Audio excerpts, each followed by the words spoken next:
Good morning. आज हम लोग कंप्यूटर आर्किटेक्चर के अंदर डाटा के बारे में पढ़ेंगे। डाटा डाटा का definition, recording of any meaningful thing in an understandable form is called data. इसका मतलब हुआ कि हर बहुमूल्य चीज जिसको इंसान फ्यूचर के लिए रिकॉर्ड करता है और उस भाषा में रिकॉर्ड करता है जिसको पढ़ के वो फिर से समझ सके, उसको हम डाटा कहते हैं।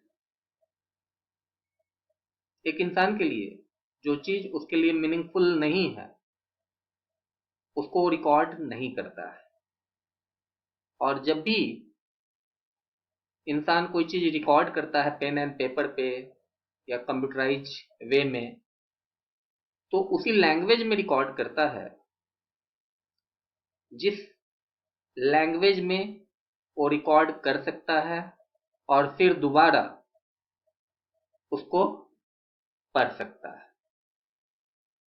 दूसरा डेफिनेशन कहता है the facts related to people, places, things and events are called data. जो फैक्ट्स है, जो सच्चाई है लोगों के बारे में, जगह के बारे में, किसी चीज के बारे में, किसी घटना के बारे में, उसको हम डाटा कहते हैं। फॉर एग्जाम्पल हम बोलते हैं स्टूडेंट। स्टूडेंट एक कॉलेज या किसी भी इंस्टीट्यूशन, किसी भी ऑर्गेनाइजेशन के अंदर जितने भी पढ़ने वाले छात्र होते हैं सबको हम स्टूडेंट कहते हैं। तो स्टूडेंट एक कॉमन कॉमन वर्ड हुआ, कॉमन नाउन हुआ। तो जब भी हम डाटा क्रिएट करते हैं तो उसका जो नाम देते हैं हम डाटा का, वो कॉमन नाउन होता है। आर्मी,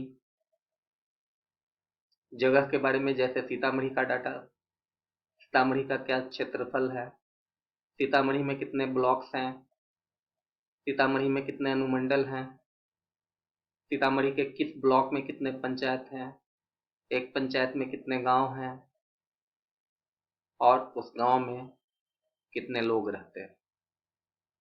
एक किसी जगह का डाटा हो गया। कॉलेज, किसी कॉलेज का डाटा, कॉलेज में कितने डिपार्टमेंट्स हैं, किस डिपार्टमेंट में कितने लोग काम करते हैं, किस डिपार्टमेंट में कितने स्टूडेंट पढ़ते हैं, ये भी उस जगह का डाटा हो गया। फर्नीचर, इलेक्ट्रिकल्स, ये थिंग्स का डाटा हो गया।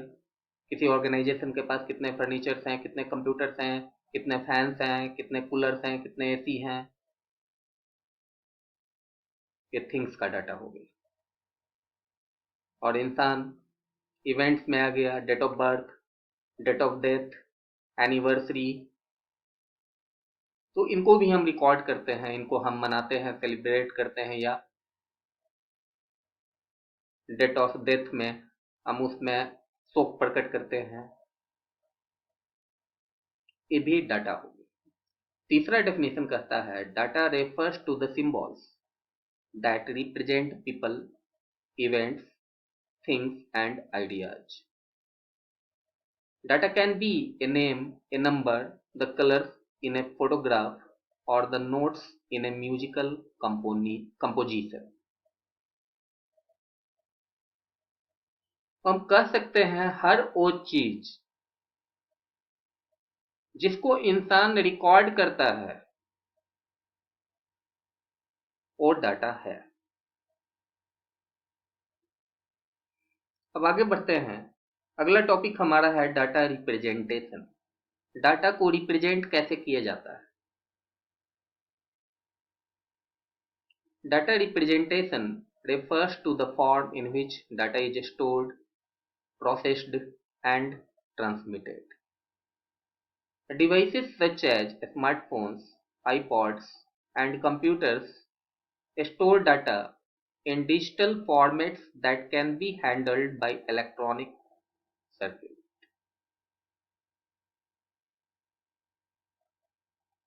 डाटा रिप्रेजेंटेशन का मतलब हुआ कि किस रूप में डाटा को स्टोर किया जाता है, कैसे उसका प्रोसेसिंग किया जाता है, एक डिवाइस से दूसरे डिवाइस में कैसे उसको ट्रांसमिट किया जाता है। और डिजिटाइजेशन इसी का एक प्रोसेस हुआ डाटा रिप्रेजेंटेशन का, जिसमें हम इंफॉर्मेशन को कन्वर्ट करते हैं टेक्स्ट के रूप में, नंबर्स के रूप में, फोटो के रूप में, म्यूजिक के रूप में।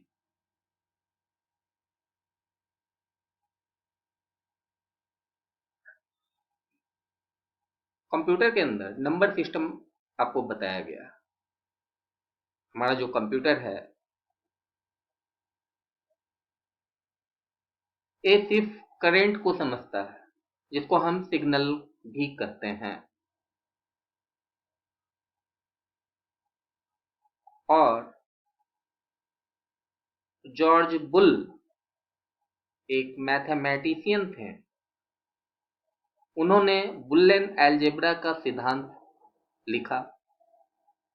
बुलियन अलजेब्रा में उन्होंने सिर्फ 2 डिजिट को लिया, एक 0 और दूसरा 1।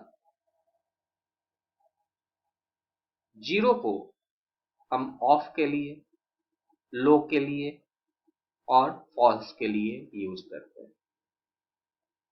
1 का इस्तेमाल ऑन के लिए, हाई के लिए या ट्रू के लिए किया जाता है। 0 का मतलब हुआ करंट का रुकना और 1 का मतलब हुआ करंट का चलना। तो कंप्यूटर के अंदर जब करंट रुका होता है तो कंप्यूटर उसको 0 समझता है, और जब करंट चलता है तो कंप्यूटर उसको 1 समझता है।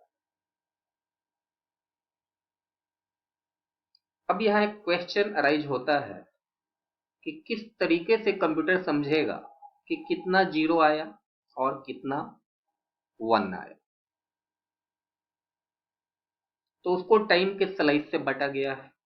For example, 1 nano second current रुका मीन्स 1 0, 2 नैनो सेकेंड करंट रुका तो 2 0, 3 नैनो सेकेंड करंट रुका तो 3 0,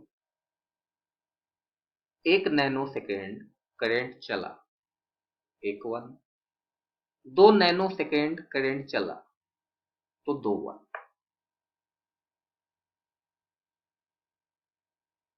तो 0 1 करंट का चलना और करंट का रुकना, इसी पे बेस्ड होता है हमारा सारा डिजिटल इलेक्ट्रॉनिक्स। हमारे जितने भी इलेक्ट्रिकल डिवाइसेस हैं, इलेक्ट्रॉनिक्स हैं, डिजिटल डिवाइसेस हैं, वो सब इसी कॉन्सेप्ट जॉर्ज बुल के बुलियन अलजेब्रा के दिए हुए सिद्धांत पे ही चलते हैं।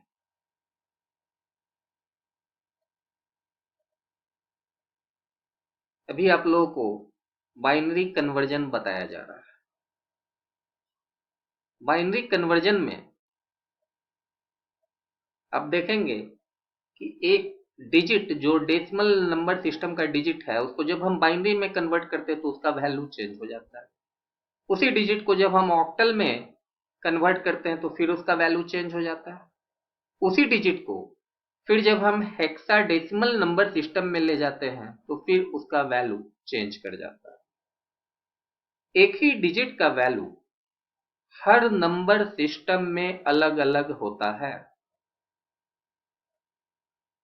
बाइनरी कन्वर्जन के बाद हम पढ़ेंगे grey code, XS3 code, BCD code, ASCII code.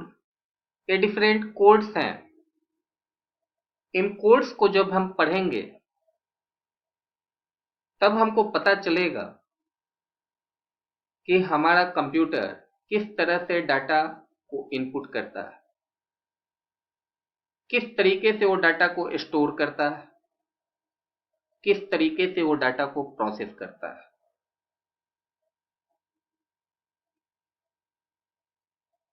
किस तरीके से कंप्यूटर डिजिट्स को समझता है, कैसे कंप्यूटर टेक्स्ट को समझता है, कैसे कंप्यूटर फोटो को समझता है और किस तरीके से वीडियो को समझता है। आज के लिए इतना ही। धन्यवाद। थैंक्स।